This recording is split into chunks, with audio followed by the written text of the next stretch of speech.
Content warnings are listed on screen.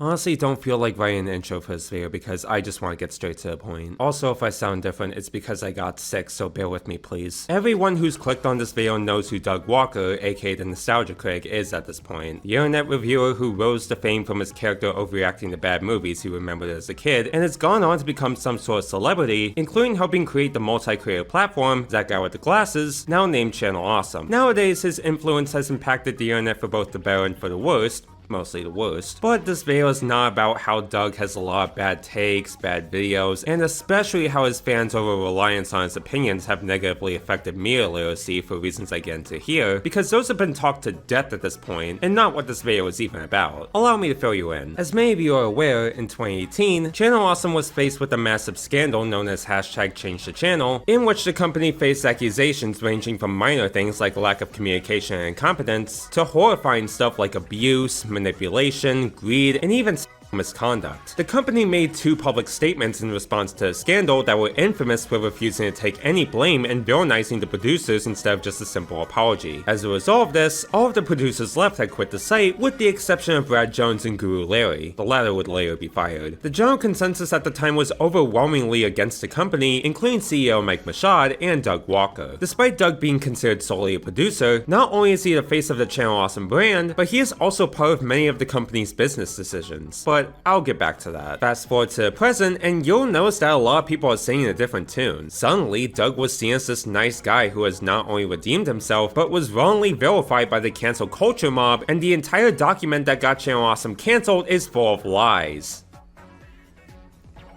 I'm sorry, did I read that correctly? You might be thinking this is a small minority just going out of their way to suck on Doug's balls, but surprisingly, there are so many people defending him and even Channel Awesome that I can almost certainly say it's being generally accepted by the public. People are acting like Doug's only redemption was from that review of The Wall, and any mention of the Change the Channel movement has either been downplayed or brushed off as some fake controversy that was never actually serious. And this hasn't been recent either. There's been a large amount of people willingly trying to rehabilitate Doug Walker for the past few years, and people genuinely believe he's the saint that hasn't done anything wrong other than make bad reviews. If you read the title, you know I'm obviously gonna call foul on this, but I think I want to start by asking where all this rewriting of history came from in the first place. I don't think there's a definitive answer, but I do have a couple of theories as to why. First of all, Doug is very self-aware about his reputation online. If there's anything minuscule I gotta give him credit for if you were to muzzle me, it's that Doug seems to take criticism well. Aside from the real nasty stuff I'll get to in a bit, many of the complaints about Doug were from his bad critiques, his ego off camera, and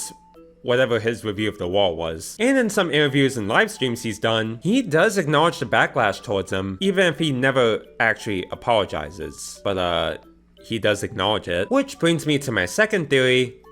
Okay, you know what? I shouldn't call this a theory, the connections are obvious. Oni Plays. Oni Plays has made so many jokes toward the Nostalgia Critic to where there are two whole compilations of them that go on for a total of 2 hours combined. And while the majority of them are just Chris O'Neill doing an impression, some of the jokes are genuine criticisms towards Doug, like his Hercules review, something Chris would later walk back on. On the day where I had that rant about you not liking Hercules, I was just butthurt, and I apologize. I never heard this. Funny? No, I love Hercules so much. It's like to an autistic degree, and I was just butthurt, and I just couldn't handle your opinion, and I'm just so sorry. Doug has actually seen the jokes, and instead of being offended by them, he took them pretty well and went as far as to call them funny. And this has not only led the two creators to collaborate with each other, but it also got Doug onto Smiling Friends as a cameo, where the joke is that he's the Nostalgia Critic, but he's a demon slayer, haha. And all of this has, regardless how you feel, helped Doug kinda move past all of his controversies and paint himself as a more humble person. Not to mention, the exact opposite happened to Linkara, a former Channel Awesome contributor, who has not taken Oni Plays jokes lightly, mostly because they revolve around an old webcomic he made that he disowned a long time ago. And nowadays, everyone paints him in a negative light for being cringe. So as far as I can tell, this is pretty much why people believe that Doug Walker has redeemed himself and is totally innocent from any and all controversies.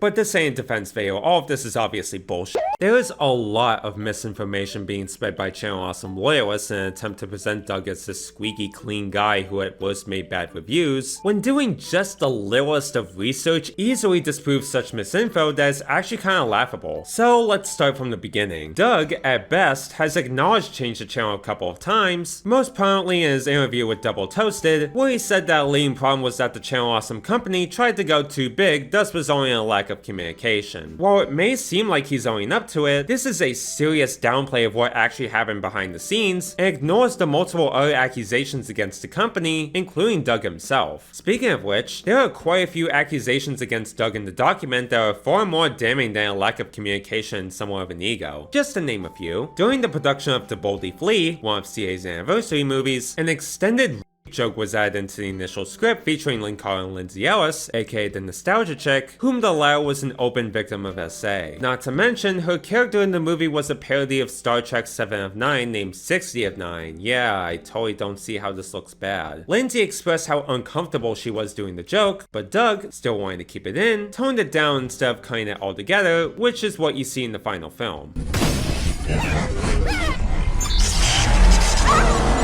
I'm gonna give you 2 a month.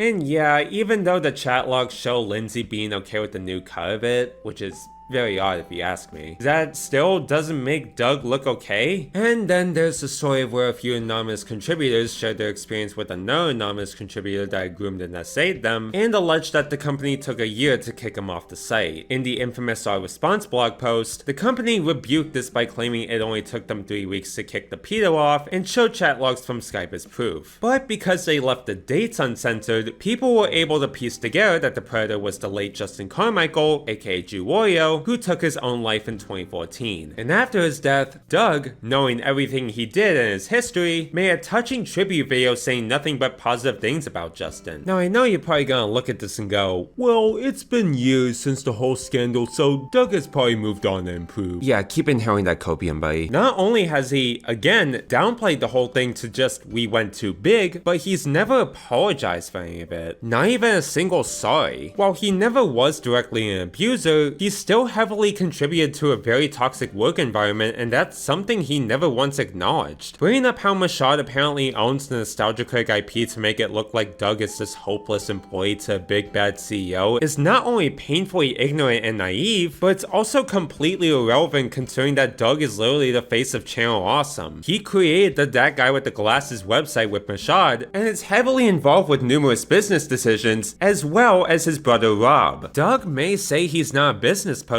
but he was, and likely still is, very close to Mashad and knew about everything he was doing, and has never even in the slightest spoken up against him. I would bring up how he was initially defending him because there was an audio clip of Doug praising Mashad circulating online, but it appears to have been lost, so I'm not going to use that as an argument here. But believe it or not, people treating Doug like a hopeless victim and ignoring his handling of the Change the Channel thing was not what drove me to make this video. I didn't think these fans would stoop this low either, but not only are they brushing the whole controversy off, many are willing to go as far as to deny the allegations or even justify CA management's treatment of the producers. Christ on the nutcracker, where do I begin? No, seriously, I don't know which point I should look at first. Okay, so apparently the entire not so awesome document is now this big fat lie, and the supposed victims sharing their grievances aren't actually victims.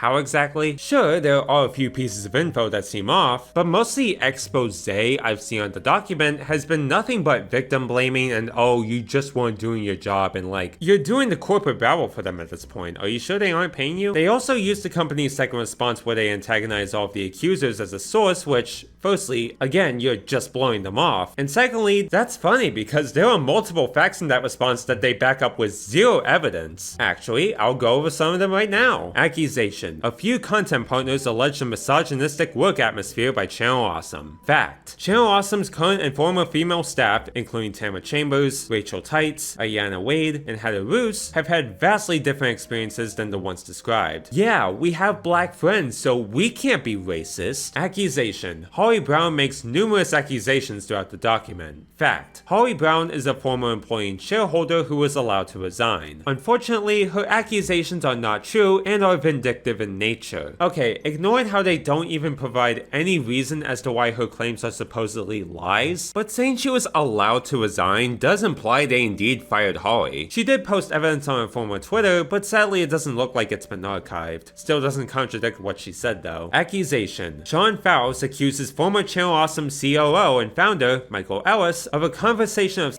nature that lasted over 2 hours. Fact. Michael Ellis resigned from the company, and no contact from Michael Ellis was attempted after a conversation was reported to Michael Mashad. With any termination involving a founder and shareholder, legal separation must happen, and this takes time. They provide a screenshot of what is literally said in the document, and they don't even contradict it here. And going by the wording, they let him resign instead of disciplining and firing him. Accusation. Holly Brown alleges Channel Awesome had her work during to boldly flee after her surgery.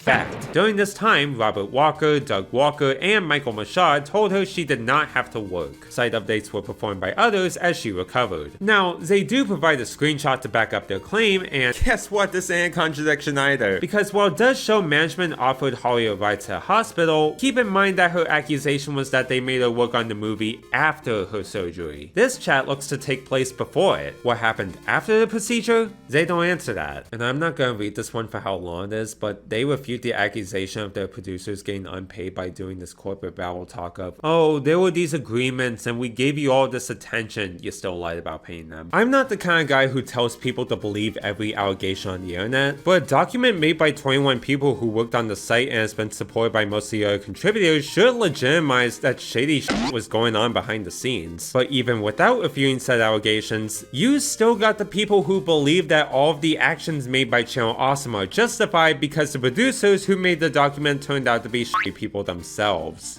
Okay, so that's how it's gonna be.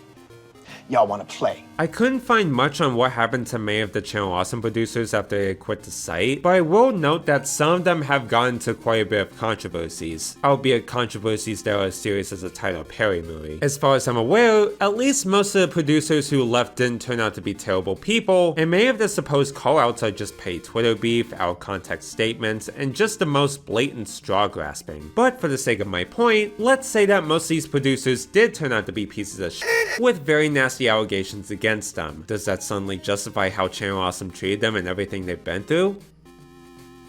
What the f do you think? What happened at Channel Awesome was still not only mismanagement, but also abuse. The producers involved being terrible people doesn't change that because at the end of the day, these are just regular humans making YouTube videos. If an SA victim turns out to be a racist, does it mean they deserve what they went through? No, because newsflash genius, SA is still a very bad crime and it doesn't make the person who did it look any better. And by your logic, they can do it to anyone they please because they got away with it the first time. Doing things doesn't make these victims any less human, and I don't have to tell you this. I really don't. But these people have their heads so stuck up their arse that we've reached a point where they have to defend abuse in order to not feel bad about watching some guy in a suit talk about movies that aren't even considered nostalgic. It amazes me, honestly. Pages of mismanagement, harassment, and abuse were covered up by the company for years, then to have it be exposed resulting in almost everyone turning against them, and all it took was someone who was considered the face of the company to say, yeah, I take criticism, for everyone to suddenly both forget all about it and or even justify it, and any slight criticism is immediately labeled as woke canceling. Safe to say, it's a cult. Just about everyone defending Channel Awesome and Doug Walker is part of a cult, a parasocial relationship. They desperately need someone to tell them what to think about things, so why not look up to a guy who popularized needlessly screaming at movies they consider bad? I would say at best they're being naive about it and don't actually know the full story, but these comments I'm seeing are not painting a flattering picture. I already know the NC fans and Channel Awesome shows are gonna attack this video because I'm being mean to their precious Doug Walker, and all it's gonna do is prove me right on this being corporate worship. I mean, who's to say they aren't the same people that are willing to call you a Disney show just for saying something positive about one of their products? At the end of the day, Doug is not the saint that you all make him out to be. He was complacent and enabled a very toxic work environment that he's tried to sweep under the rug, and was never really held accountable for it other than losing almost all of the Channel Awesome producers and having his views be a far cry from what they once were. Not to mention, Channel Awesome is still a thing, so chances are that Doug and Mashad are still working together even after everything. I made this video not for clout, as if I need it, but because the discourse hasn't stopped. I mean, saying workplace ill treatment is bad shouldn't even need to be argued, but